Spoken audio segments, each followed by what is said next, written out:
Hi everybody, welcome back to Read and Reread. I'm Angelia and today I'm going to do part one of my December TBR.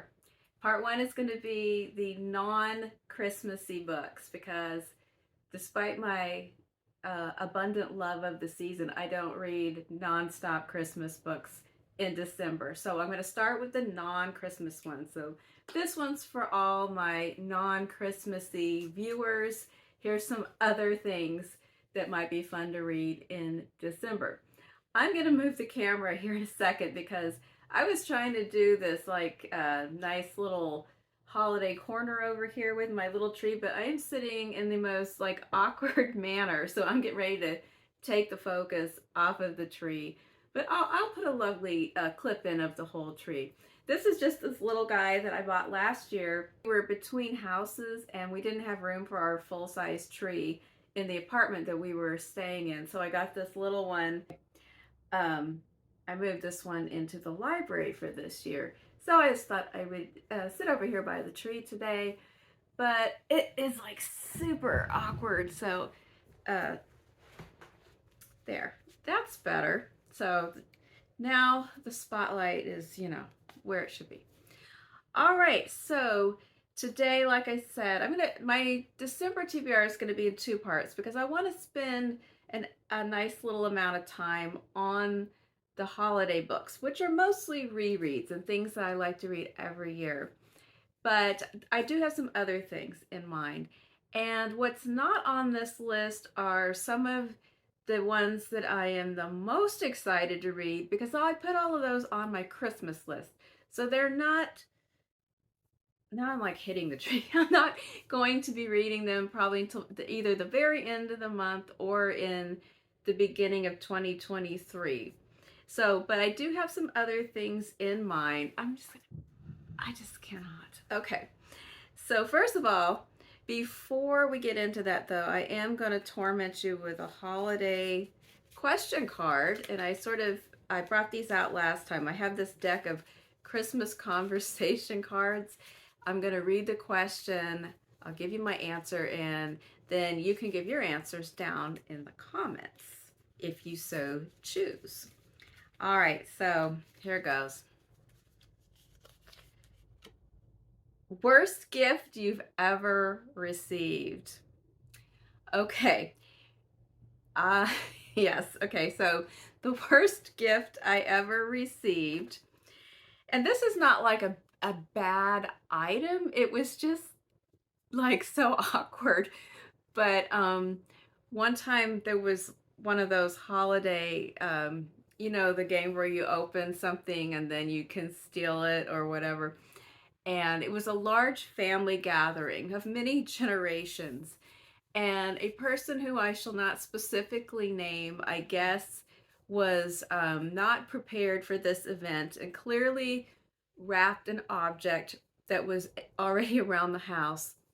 And so what I received was a can of Glade air freshener wrapped up in gift wrap. This was not like, a gifty room spray, that you would get at a, like a Bath and Body Works or something. This was just like Glade air freshener from a bathroom. And of course, nobody stole this item and I went home with the Glade air freshener. So that is my answer for that question. What is the worst gift that you've ever received? Put it down in the comments if you want to. Okay, so these are the books that are not specifically, well, they're not Christmassy books at all, I don't think. But these are books I am considering reading this month, interspersed with the holiday assortment. And so the first one that I'm going to talk about is Rebecca by Daphne du Maurier. Stephen is reading this right now, but I'm going to read it really soon. And this is the December selection for the banned book club at our public library branch that is just down the street. And I'm skipping over November because November was Lolita, which I've read a couple times and I seriously dislike that book and I don't want to sit for 2 hours discussing it. I'm just we're both taking a pass on that one. So, but we're reading Rebecca, and I don't know why Rebecca is on a banned books list yet. I don't know if there's something erotic in there or whatever, but I guess we're gonna find out. But I've always wanted to read it, and I got this copy earlier this year. So this is the only one that I'm going to show today that I'm definitely going to read. So Rebecca for sure. Then another one that I want to get back to is Bliss Montage by Ling. I loved her novel Severance that I read a few years ago. It was before the pandemic, but I talk about that book in a video that I did about post-apocalyptic novels. I'll try to remember to put the link to that video down in the description in case you want to hear more about this other book. But this is a collection of short stories. I only ever read the first story so far that was in my Shorty September short story readathon, but I want to come back and read the rest of the stories. So I have this in my pile. I don't know if I'll read them all right now or if I'll dip in and out. Depends on how, how caught up I get when I try to read some more. I know they're going to be weird, but I hope that I will also like them. So we shall see. Then the rest of these are all like, I don't know. It depends on how my mood takes me, because I know for sure the holiday reads that I'm going to talk about next week are, I will definitely work my way through those. And then in between or on the side, I will read some other books. It will possibly be these, but this is the month of all months where I could be greatly swayed off the track.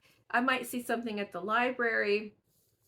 I'm going to be visiting my mother. She has millions of books. I might find something at her house that I want to read instead. So I don't know for sure. And then I don't know, just the mood. Like I'm right now, it's like it's a moody kind of time because I have like this kind of self-generated holiday spirit, but it is being affected by some of the terrible events that are going on that just kind of disturb me and upset me. So that kind of leads my mood into different pathways, because reading's like definitely a self-care, and I like to pick the right book for my mindset at that time, and what my emotional temperature feels like. So I don't know. So take it, I guess this is my big disclaimer for if none of this is what comes up in the wrap up, that's what happened. All right, so first of all, I have Agatha of Little Neon by Claire Luchetti, and I talked about this in my last haul video. I got this when I was on my trip to Washington, D.C. It is a story about a group of nuns who have to leave the parish that they have been living in for a long time, and they have to go out in the world, and Agatha gets a job teaching at a high school, and she has not really mingled with people outside of the sisters for many years, and so she has to learn how to navigate and find out more about herself through this experience. It is a novel about sisterhood, friendship, and devotion, about figuring out how we fit in or don't, and about the unexpected friends who help us find our truest selves. That sounds like the right emotional climate for me in this month. So this one is a very strong contender. I also recently talked about picking this one up, and this is a book 2 in a series where I have read book 1, which was Marion Lane and the Midnight Murder. This is Marion Lane and the Deadly Rose by T.A. Willberg. It is British. It's set in the 50s. It's about a secret detective organization that has hidden underground headquarters through a used bookstore, and they use it's kind of a combination of code breaker skills and a little bit of fantasy stuff. So this is book 2. Again, good escapist fare that might fit this month's mood. I also have this still. I mean, I've brought this out like 3 or 4 months in a row, but I still haven't read it. And every time I pick it up, I'm like ready to read it, and then somehow it doesn't make the cut and I read something else. So this is Case Study by Graeme, Macrae, Burnet, and it was on the long list for the Booker Prize. I did like his previous book, his Bloody Project. And this one is about, it's in London, 1965, and it's about a woman who begins to see a psychotherapist posing as a client to try to find out more about what happened to her sister, who was also seeing him and has apparently committed suicide, but she feels that this doctor has something to do with it. So every time I look at it again and read about it, I think, ooh, that sounds really good. And then I don't read it. What's wrong with me? So maybe this time. Maybe this time. All right, then we have, this one I've had for months on end. So if I get into that straight up, just regular mystery thriller mood, Stacey Abrams, While Justice Sleeps. I got it at Goodwill a little while back, and she writes mystery and thrillers, like legal thrillers, and she also, I guess, used to write romance novels as well, but that's not really my preferred genre. But I do like mysteries, so I may try this out. It gets really good reviews, although several people talked about how there's sort of like this long-running chess analogy through the whole thing, which sounds more like something for Stephen to read than me, because he's the chess player. But I think I can handle it. And it is about a law clerk who's working for a, I don't know, is he a Supreme Court justice? Yeah, I think he is.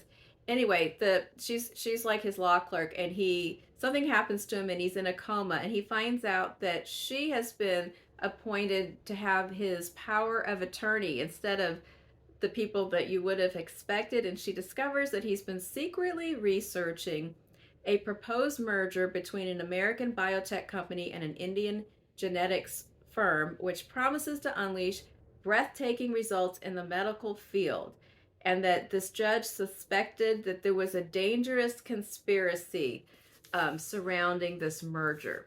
So she has to start investigating this with her rookie skills.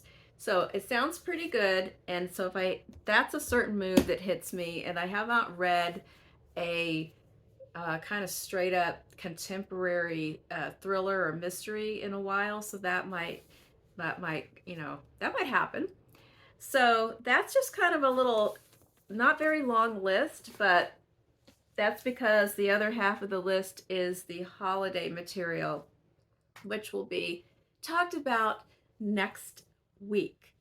So that's what I have so far. I'd love to hear what you plan to read this month, whether holiday or otherwise. I got some fun comments in the last video. A couple of books I'm going to see if they have at the library that might add to my holiday stash. But I take any and all suggestions. So tell me what you've been reading or what you want to be reading. And if you want to answer the question about the worst gift you've ever received. But otherwise, thank you so much for stopping by today. Please like and subscribe if you enjoyed this video, and thank you to everyone else who has already subscribed. I hope that you have an excellent week. If you celebrate Thanksgiving, I hope that you have a really good holiday, safe travels, and I'll be back with you on the weekend. It will not be a Friday reads because I will be traveling on that day, but I plan to put one out on the weekend. So I'll see you soon. Bye-bye.